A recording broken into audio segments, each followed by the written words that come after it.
Welcome to day 19. Alright, so we're getting to the final stretch here, 3 more days. How have you liked the challenge so far? Have you been able to remain consistent and embed that habit of reading every day into your life? If you have, awesome. 3 more days and you really start to wire this as a habit that you can maintain for as long as you choose to moving forward. And in saying that, I would highly recommend that you keep this habit up for the rest of your life. Keep feeding that mind. Now, today we get into more of abundance. Understand that abundance is our natural state. We live in an abundant world. When we look around us, realize that all there is abundance. Even scarcity, the idea of scarcity, is abundance experienced on the lower end. So when we start to look at abundance in that scale, we start to realize that we have more than enough of what we need.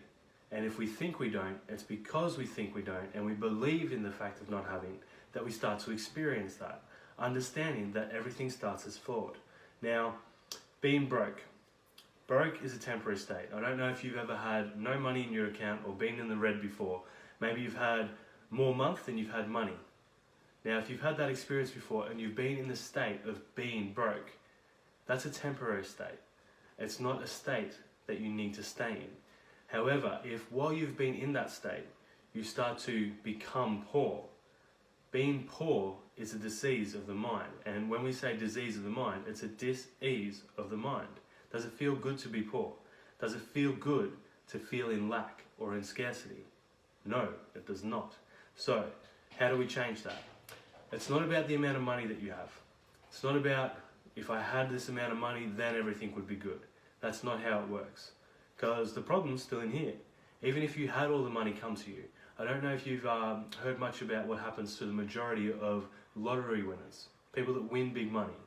Within a few years of winning that big money, of that money coming into their lives, oftentimes they'll find themselves either back to zero or worse off than they were before they won the lottery, because they haven't fixed the computer, the machine themselves, that's got that poverty mindset. So what we want to look at here is really starting to understand that we live in an abundant world. Look around you. Look at all the air you have to breathe. Look at all the land that you have to go and enjoy. Look at all the water, the resources, the food, the vegetation that we have on this planet. It is in abundance. Now, we've been led to believe that scarcity is a real reality. And we were taught this, we were programmed into it. If you have a look at economics that were taught through the 50s, 60s, 70s and moved